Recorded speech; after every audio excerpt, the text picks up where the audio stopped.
What if the Jedi Council sent Kit Fisto to Udapow instead of Obi-Wan Kenobi? Would Kit Fisto be able to defeat Grievous? Would Obi-Wan being on Coruscant change the events for Anakin? Well, let's find out and get into it all right now. Our story begins just inside of the Jedi Council, as the newest member, Jedi Knight Anakin Skywalker, has just informed the Council that General Grievous is on Udapow. This was great news, as the defeat of Grievous would signal the end of the war and the end of Palpatine holding emergency powers over the Republic.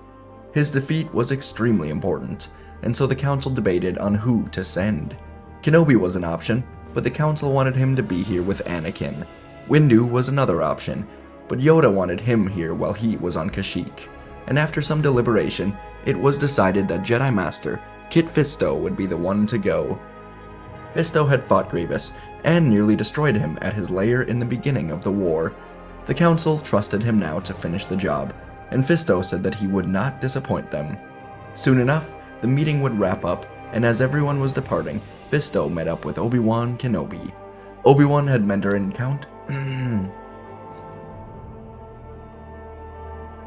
Obi-Wan had many encounters with Grievous, but could never truly finish the job for good during the Clone Wars, but he still gave Fisto some tips on how to defeat the droid general.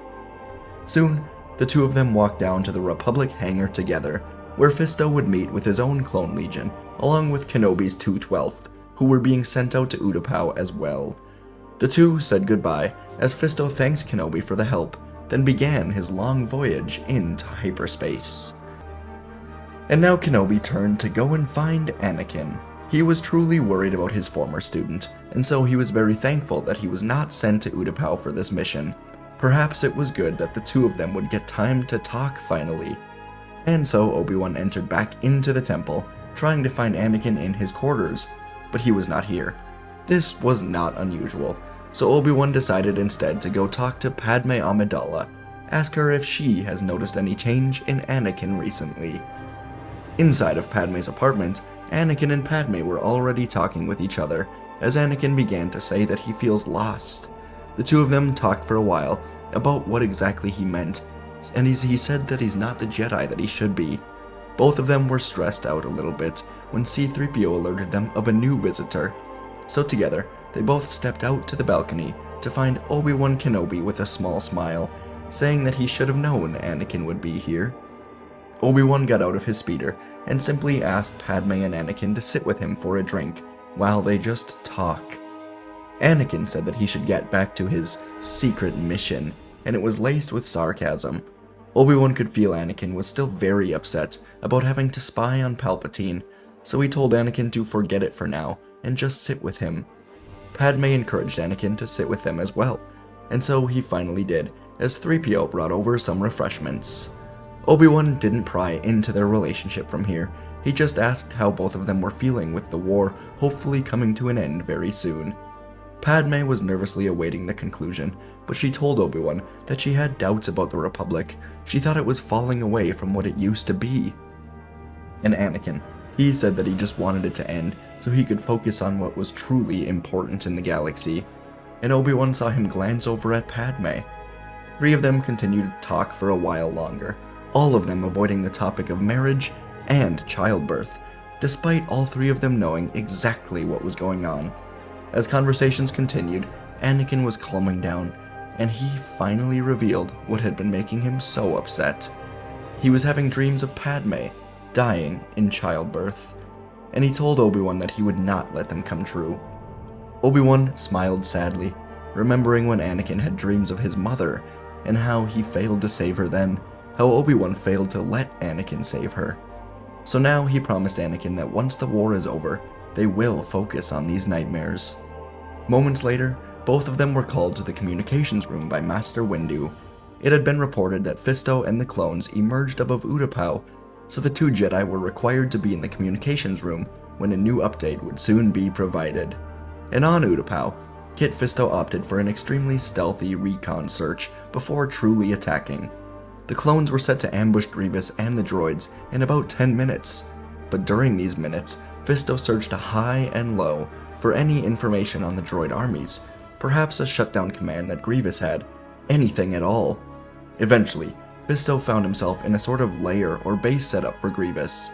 Unfortunately, it seemed to be mostly cleared out, except for one thing. The communication machine in here was holding a recently recorded message. Grievous must have forgotten to delete it in his rush out of here. Fisto nervously played the message, and a blue hologram of a hooded man appeared, talking to General Grievous. And a horrified chill ran down Fisto's spine, as he couldn't quite recognize the man under the hood, but with the voice, it was quite easy. This was Chancellor Palpatine.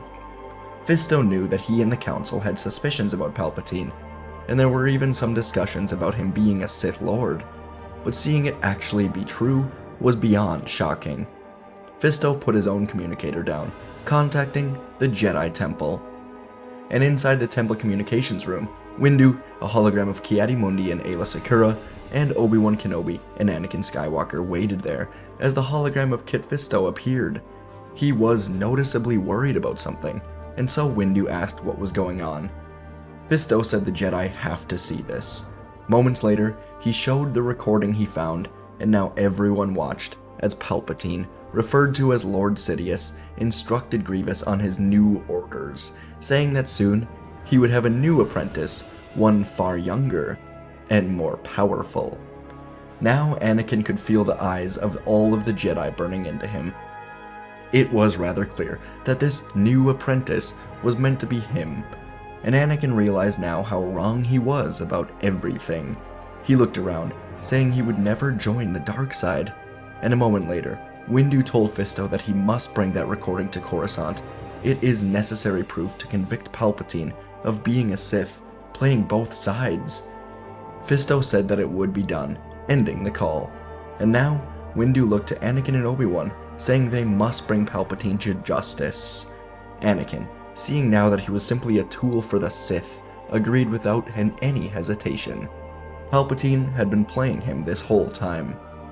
As Fisto was downloading this message to his own communicator, he began to hear something in the distance, like a sort of metallic clanging.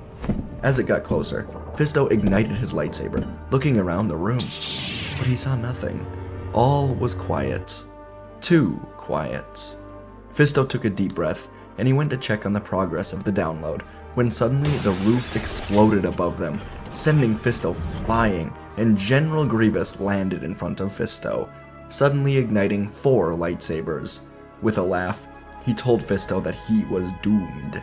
The Jedi Master stood up, ready for battle, saying he wouldn't be so sure, and the two of them engaged in a duel. Meanwhile, in Palpatine's office, Mace Windu, Obi-Wan Kenobi, Aegon Kolar, Saesee Tiin, and Anakin Skywalker entered, igniting their lightsabers in unison. Palpatine was legitimately taken by surprise. He didn't plan on this happening for a while yet.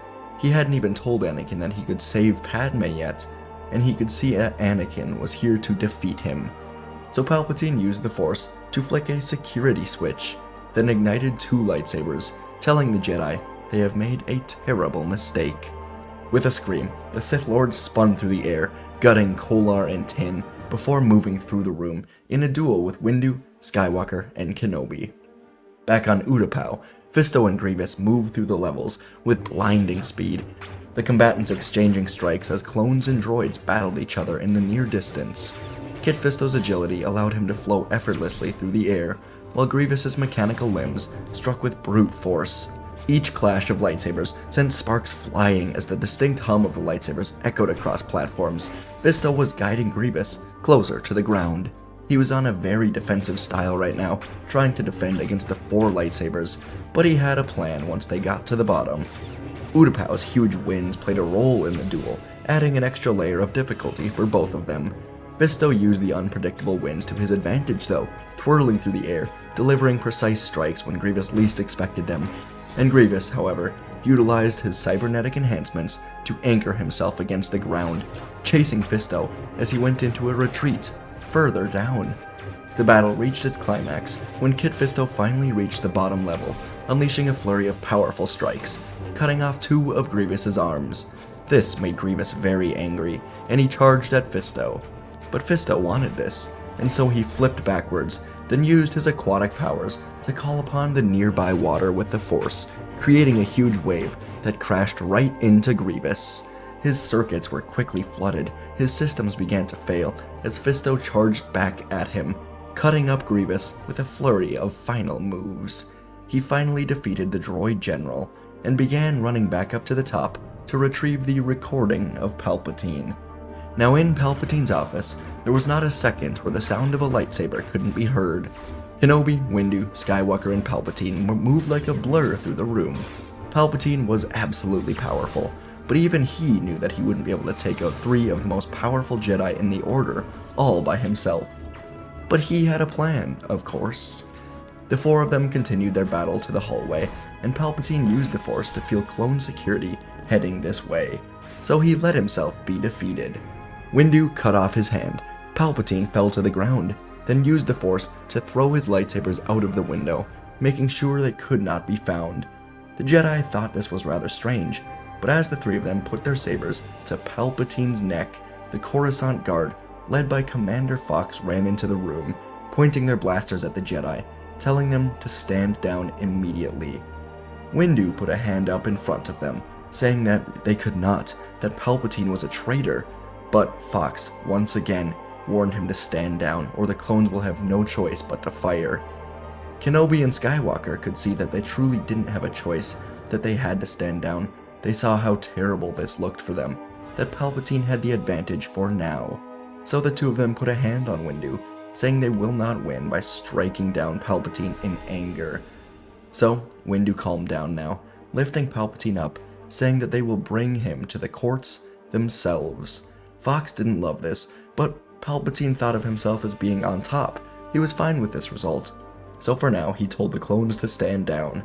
The Jedi have nothing on him, and after this false accusation in the courts, he will execute Order 66, kill them all for treason, and he will reign with his new empire. Eventually, the court was in session as the entire Jedi Council, aside from Kit Fisto, had returned from their battles to be here, while Palpatine had his main advisors on his side, waiting for the rulings to begin. Mas Amedda was the ruler of the courts, with Palpatine being tried for treason, and soon enough, the session would begin.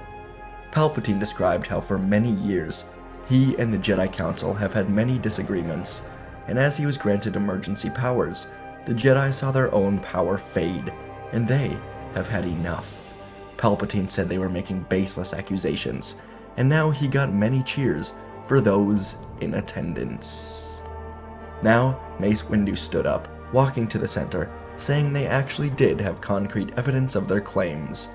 The doors swung open, and Kit Fisto entered. He used the Force to float Windu the recordings, and the Jedi Master simply told everyone to watch. Within seconds, a recording played of Palpatine speaking to General Grievous, giving him instructions on where to send the Separatist fleet. And now, surprised gasps filled the arena. Palpatine said these were not real, they couldn't be. But in reality, he couldn't believe that Grievous didn't delete the recording of their conversation. And so Windu then called up a hologram of Clone Commander Cody, who said he was above Mustafar. He reported that the Separatist leaders were here, and they were just arrested. So now Windu said that this was proof that the recordings were not a lie. The Separatists were on Mustafar, just as instructed by Palpatine himself in this recording. Mas Amedda had no choice. He ordered the clones and Jedi to arrest Palpatine, and so the Sith Lord was placed in forced restraining handcuffs and taken away. From here, Ahsoka would end up bringing Maul back to the Jedi Temple, and Maul would be taken out of the Mandalorian prison. Palpatine would be put inside of it instead. Maul would be executed for his crimes, with Palpatine set to be executed eventually as well. The Republic would begin to rebuild, while Obi-Wan and Kit Fisto would help Anakin to calm himself, learning about the children. Obi-Wan recruited Fisto as the 2 of them began to form a great friendship after the defeat of Grievous. And eventually Padme would give a safe birth. Anakin would go through it stress-free, thanks to Obi-Wan and Fisto guiding him through it all. Luke and Leia would grow up to be trained in the Jedi Order, Luke to be trained by Fisto himself, and Leia by Kenobi. And folks, that is our story for today. Hope you guys enjoyed this one. I, of course, did, as I say all the time. But yeah, much appreciated. Yeah, let me know what you thought in the comments. Quick shout out to all of our members. We've got GS, Brad Grand, Andrew Winslow, Salil Mehta, Arctic Fox, Edward Matheson, JB Controlball12, Jordan Hall, Bill Plays, Wander Beats, Martin Bosley, BSE, Obi-Wan Kenobi, Frostbite Forever, Sparky Horizon, IR Bribe, Captain Jack Sparrow, Shelled Crane 017, and Mert Keskin. If you want a shout out as a member and many, many more perks, click the link in the description. Thanks a ton for all the support over there, and let's talk about today's video. I really like Kit Fisto. Growing up, him and Plo Koon were just kind of like the two side Jedi that for some reason I really gravitated towards, and so I like to kind of take those Jedi and do a story with them a little bit. Now, I had a version of this where, and maybe I'll even make this version, who knows, where Fisto finds all of this out, and once everyone goes to Palpatine's office, he basically kills the Jedi, executes Order 66, and Fisto is like the only surviving Jedi, and either he goes and fights Palpatine maybe turns him to the dark side, I don't know. Either way, just a sort of like last standing Kit Fisto video. But I opted for this one instead, where Fisto actually finds the information and, Palpatine's arrested, but I wanted him to be the hero of his story. I like that. I like when I single out a character, I like to have them be the hero of their story. So, hope you guys enjoyed. Let me know if there's any, Jedi you want to see more. I want to do a Plo Koon Survived Order 66 soon. But yeah, besides that, not sure. Thanks for watching. Appreciate you guys, and I'll see you in the next video.